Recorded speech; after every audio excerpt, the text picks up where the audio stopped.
السلام عليكم ورحمة الله وبركاته. بسم الله والصلاة والسلام على رسول الله ولا قالقة كسو دواذا دعو channel هدي إلهي كرهال نقضو حن كهالي دونا سيدا عيوانك كسو عركتين با سيدا شيطانك إلهي هاولا حالين أما هاو برين دادك قار باجرة مركا إنو لسوكو أدكاتو ديباتي gaartadhaho ilaahayow maxaad ii abuurtay alla aniga adduunka maxaa la ii keenay su'aashaas ilaahay mar hore ayuu kaaga jawaabay adigoon weydiinin in aad sidaas u hadashana waxay ka imaanaysaa adigoo isla garqabo oo leh ilaahayow aniga waad i dhibaataysay haddaad waxaan oo dhibahba igu ridayso maxaad markii iga hore ii abuurtay taasna waa gaf adiga ilaahay su'aal ma weydiin kartid maamulkiisana ma faragashan kartid waxaa ka mid ah tiirarka islaamka qofka inuu qadarta ogolaadaa shar iyo khayrba waa inaad ku qanacdaa haddaad qadarta qaadan karin ogow waxaad la mid tahay ibliis waxaadna u hadashay sidii uu asaga u hadli jiray oo kale dad kale ayagana jira oo ilaahay qaab karaahiya u baryo oo waxay soo tirinayaan dhibaatooyinka ku dhacay oo waxay leeyihiin ilaahayow dhibkaasaa nagu dhacay ilaahayow aniga meeqaasanaan ku baryay aniga ilaahu ducadeyda goormeed aqbali ilaahayow dadka iga dambeeyo dhan baa dhergay ilaahayow anigiibaa meesha hadalladaas oo kalena ma wanaagsana qofka markuu ilaahay baryayo waa inuusan sida qof murmaayo oo kale oo aadan sharka iyo wixii ku gaaray aadan u soo akhrinin laakiin waa inaad qaab kale oo nidaamsan aad ilaahay u barido oo dhahdaa ilaahayow waqtigaygu igu dheeraaday ilaahayow ducooyinkayga iyo aqbal adigoo rajo qabo laakiin markaad dhahda ilaahayow dadkii wax way helaan aniga ducada laygama aqbalo haddaad tiraahdo taas ilaahay ayaad kasii xaraysiinaysaa hadallada ah ilaahayow aniga maxaad ii nacday waa wax aan wanaagsanayn yaa kuu sheegay adiga inuu ilaahay ku nacay qofka dadka ugu dhib badan inta shar haysatay iyo inta khayr ah ama nimco uu haysto haddii la xisaabo 1000 jeer waxaa badan nimcada waxaa laga yaabaa inaad leedahay indhahaad wax ku aragto in maskaxdaada iyo degantahooda waalnayn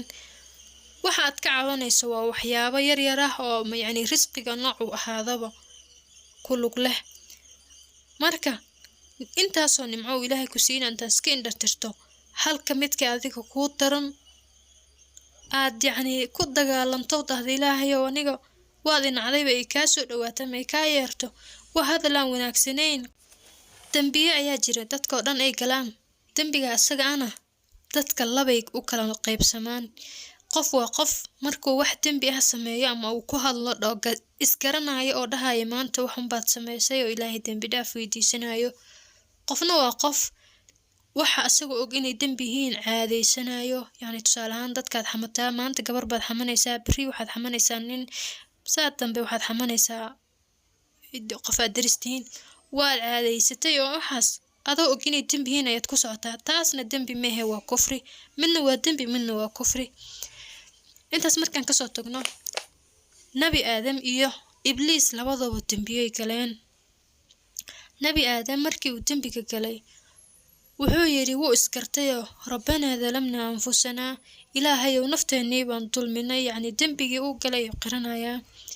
shaydaanna dambigii uu galay asagoon baqiiran rabin ayuu ilaahay weydiiyay oo ku yiri maxaad sidaas u samaysay maxaa kugu dhacay rabbi bima aqwaytani shaydaan wuxuu ku indha adag yahay dambigii uu sameeyay ilaahayow adigaaba sabab u ah inaan dambigan galo waa sida uu hadlaayee meeshii uu ilaahay dambi dhaaf weydiisan lahaa wuxuu leeyahay ilaahay oo adaa ay fogeeyay adiga ayaa aadam oo adooba ka sameysay darajeynaysa anigaaba ka fiican oo dabli iga sameeyay ilaahay oo anigaaba darajadaas mudnaay waa in ilaahay la murmaayo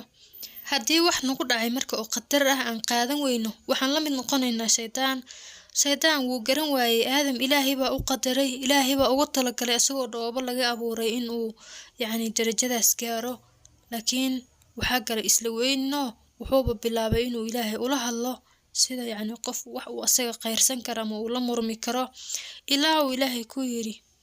inna calayka naclati ilaa yawmidiin